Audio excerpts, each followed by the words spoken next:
Let's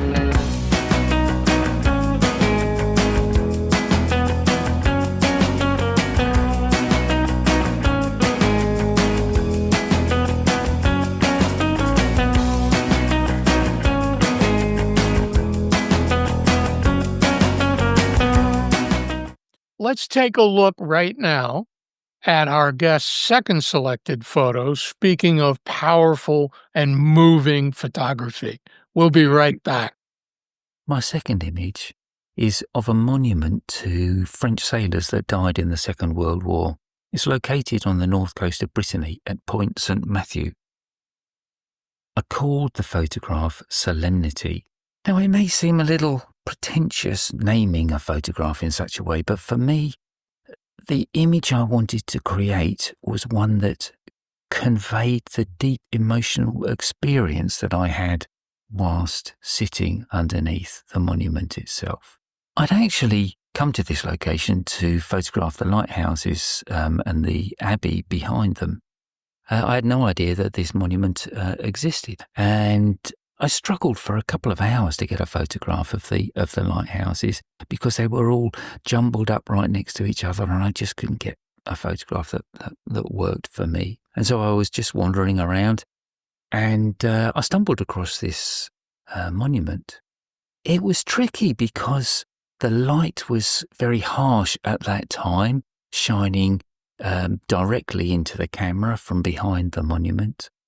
There was a lot of scaffolding, there was building works going on, there were hoardings around, and it was a popular tourist destination, so there were people walking around backwards and forwards, all of which were detracting from the monument itself. So I went away and had some lunch and left it for a few hours for the sun to make its way round to the west to light the monument from the side, give it some relief and get the sun out of my photograph. And I returned and spent a good hour or two just sitting underneath the monument, thinking about how the image was going to work and what I wanted to portray and how all the elements were going to work together, essentially, and how I was going to hide as much of the building materials and hoardings and stuff as possible. In the end, I came up with this particular composition, which I really liked because although it doesn't quite work and I'd like to go back and have another go, I've got St. Matthew looking directly down into the lens with that really solemn feeling to his imagery. It's beautifully side-lit with a strong relief. And in the foreground, we have the wall that runs along the photograph, but kinks back in, pointing towards the lighthouses, which not quite, but kind of lead the eye back up to St. Matthew. So the photograph works, from my perspective, quite well. It's not quite harmonious because the lighthouses really need to be a little bit further to the right of the photograph, giving a little bit more space to the monument itself. But there was the difficulty of getting Matthew looking directly into the camera, whilst trying to make some space for the lighthouses. Like I say, I'd like to pop back and have another go. But this is an important photograph to me because it was the first time that right from the start, what I was trying to portray was an emotional response rather than an image. And, for me, I achieved that. I hope that comes across to other people, and if it does, then it's a success. So I hope you enjoy that. I hope you enjoyed that image as much as I have. We're back with Julian, and we're going to go right into the next question. Julian, your profile shows photos from architectural genre, wildlife, and landscape genres. Which of those has the strongest appeal to you for black and white, and why? Well, I would say that, let me turn it around the other way just for a moment. And I would say Sure. that the genre of photography that I lean least towards black and white is my wildlife photography. I'm working on that. I'm building up a small portfolio of black and white images, and I'm learning what it is about those images that makes a good black and white photo for wildlife. But so I'll leave that one aside for now. But that's really difficult between architecture and landscape. But I'm going to go for landscape, and I'll tell you why. Because going back to architecture, we discussed my what it was that got me interested in architecture photography in the first place. I've got quite a substantial portfolio of architectural photography that's in color that I really enjoy, right? But all of those photos, and I've yet to post them on glass, they're coming. You might have seen a hint of them in a collection I've got on there of architectural vignettes. Yes. But my starting point for those is always a black and white photo. And I reduce it down to black and white, take it apart, get the shade and the light as I want it. And then I use color to just bring another kind of element into it. So interesting. I would, yes. Well, thank you. And I'll post some of those up, and they can be any colors of my choosing. So sometimes I'll go for a kind of a teal and orange vibe, the cinematic kind of a thing. And sometimes I'll go absolutely wild and just hit the viewer in the face with it or whatever, just whatever I'm feeling at the time. But by starting with a black and white image, I've got a clean palette to work with, if you like, and it'll depend what mood I'm in, So I would say that the genre that speaks strongest to me in black and white is my landscape photography, because I virtually don't post anything in color for landscape. And that's just because when I make color images with in the landscape, I prefer the black and white version. And if it's not strong enough to stand up on its own as a black and white version, then it's not a good image. So. Well, question real quick. So you shoot originally in color and then do the conversion black and white in post? Yes. So it's like Mike Schaffner that we just had on with our new series. How did they do that? He talked about Mike's that. work, by the way. Sorry, I talked over you then, and we shouldn't do that on video. No, that's okay. That's all right.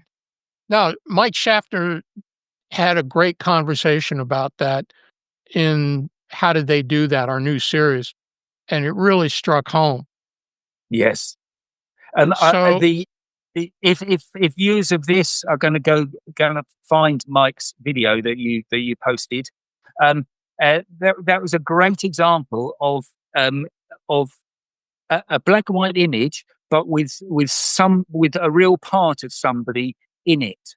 And I'm very drawn to the subjects that Mike has photographed. I think they're fascinating, but my approach to them will be completely different.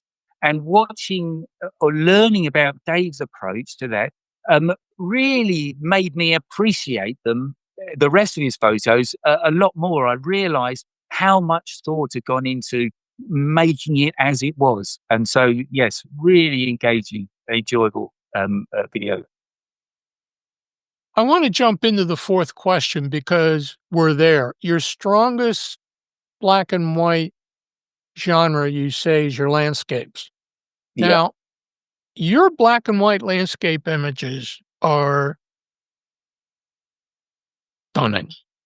I mean, they grab you and it's amazing. It's moody, it's minimalist, but at the same time, they're powerful.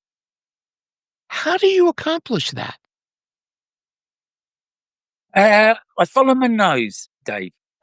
Really, I don't have a formula for it. And if I did have a formula for it, I'd find it boring pretty quickly and move on to something else.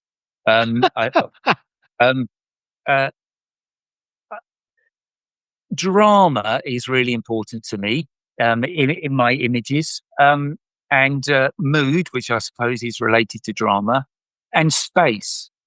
And for many people in minimal photography or minimalist genres of photography, that space is light with the subject in it. And I love that kind of photography. And I've had a go a few times at making it myself. But I feel like I'm copying somebody else's way of doing things. Yeah. When left to my own devices, I just find a compelling urge to make it darker and darker and to have contrast and drama surrounding the subject itself. And so,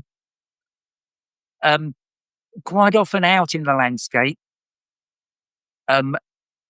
it's difficult, or you need to be in the zone, if you like, to recognize where the potential for this kind of drama is, because the world doesn't look like that.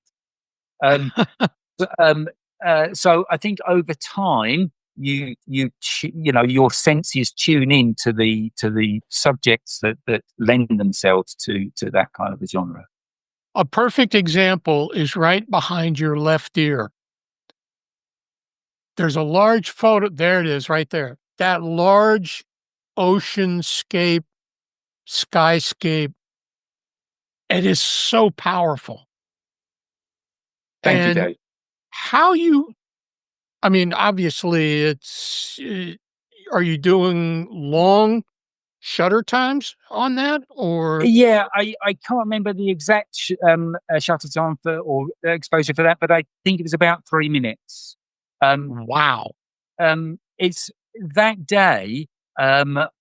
What a fabulous day. The waves that day were absolutely enormous. And I've got some photos of the real time world, as it were. And it was a sight to behold. But that's drama in itself. And, the photos are okay. But there's something about using a long exposure, particularly with water, that takes away all of the distractions in the photograph and allows the viewer to experience the simple elements in their simplest form, if you like. And for this, it's the beach, the foreground, the distant landscape elements, the softness in the sky and the softness in the water. Just using time to your advantage to take away all of the distractions and just leave those important elements is kind of the essence of lots of my landscape photography. Right. To me, it's one of your trademarks. It just jumps out. The style is incredible. Thank you kindly.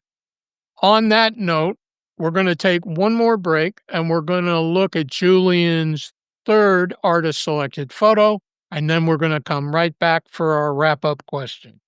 My final image is this one of a lone tree in the landscape. I, like many other photographers, am a sucker for a lone tree. And folks that follow me on socials they'll have seen a lot of them over the years. I'm also a sucker for infrared photography, and this one was taken in the infrared at 720 nanometers. This image ticks all of those boxes, but it also represents for me the friendships that I've made on the social media platforms that we use to share our photographs. In this case, a photographer who I'd never met before on Instagram messaged me completely out of the blue, shout out Simon Lewis if you're listening, to say that there was a tree near his home that he thought I'd like to photograph. How nice was that? And he was dead right. However, it took me about a year to actually get round to go and photograph it. I had a really good idea in my mind, having looked through Simon's portfolio and seen several images of this tree and had a look on Google Maps to scout it out for myself. I had a really good idea of the image that I wanted to make, of how I wanted it to look, and it required some pretty spot-on conditions that didn't happen that often and certainly didn't coincide with my free time very often. But this particular day, it had been grey and miserable all morning, and I was just kicking around the house wondering what I was going to do. And looking out the window, I could see that the weather was starting to lift a bit. The clouds were breaking up a little bit. And I thought, oh, this could be my chance. So I packed up my kit, jumped in the car and headed an hour or so down the road to meet up with this gorgeous character for the first time. It was still cloudy at the time, but there were breaks appearing. And so I kind of set up the composition. Pretty simple. Tree in the middle, bottom third. Couldn't be any easier than that, but it seemed to balance nicely and work in the landscape. And I just waited for a break in the clouds to come along. And breaks were coming, but, they weren't quite working. The sun was shining off in the wrong direction. But eventually, a break in the clouds appeared and the sun shone directly onto the tree. I could not believe it. Right there was exactly the image that I'd hoped to capture. And so I made the image and went off home a happy, happy man. And here it is. So this image is important to me for all of those reasons. The camaraderie that I found on social media platforms, the pre-visualization of an image coming to reality, it being a beautiful lone tree in the landscape, and it being infrared, which I absolutely love. So I hope you enjoy this one too. One last question for you. You've posted and shot in both color and in black and white. For a photographer who normally shoots color, but is now curious about black and white, what do you think the greatest challenge they face is? And from your own experience, what advice could you offer? Oh, interesting question. Okay, so I think challenges will be different depending on the kind of genres that people like to photograph. Okay. So if people photograph in towns and cities, they'll be bombarded with colour all around them. And Yeah. as you know, and so if you are used to, you're used to seeing the world as you see it, and if you're used to photographing in colour, then the colour plays a really important part in your photography, and your eye will always be drawn to colour contrast, if you like, and that will be the case in your photography. So the challenge is working out how you still get contrast in your images or interest in your images once you wipe that color away. And I would say two pieces of advice in that area. Yes. Okay. So once again, I would give the same bit of advice for taking black and white photography to the landscape. I would say, look at other people's work that you admire, that make you feel something, and spend enough time with that work to understand what it is about it that you find engaging.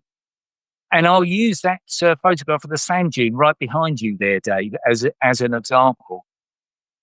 If you took that picture in colour, the colour would add nothing to it whatsoever.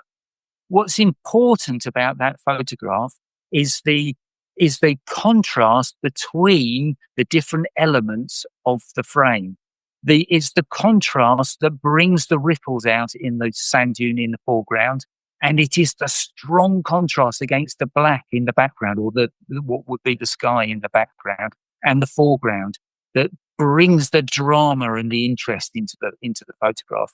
And where you've got the two dunes and you've got a little bit of light on the top of the dune separating it from the darkness of the dune behind. This is contrast within the scene, and it's what makes a black and white photograph interesting. So look for contrast and take it from there. You heard it here, folks. That's why I picked this for the background. Contrast, shapes, texture, and negative space, which the black sort of gives you, minus the logo, of course. Julian, this has been wonderful. I really appreciate you taking the time to share your insights, all your experience and learning. And I am formally inviting you to come back for an episode we're going to dedicate to infrared photography as seen through the eye of a black and white photographer. Thank you, Dave. It's been an absolute joy to talk to you today. We don't often get the chance to wax lyrical about something we're passionate about, so I greatly appreciate it, and I hope people have enjoyed it. Pleasure was all mine, and I hope that our viewers enjoyed this as much as I did. Whew. This has really been special. Definitely. For all of you out there, take this inspiration, get out, and try some black and white photography. If you already shoot black and white, up your game. The Black and White Bistro, the espresso of black and white photography. Have a great weekend, folks.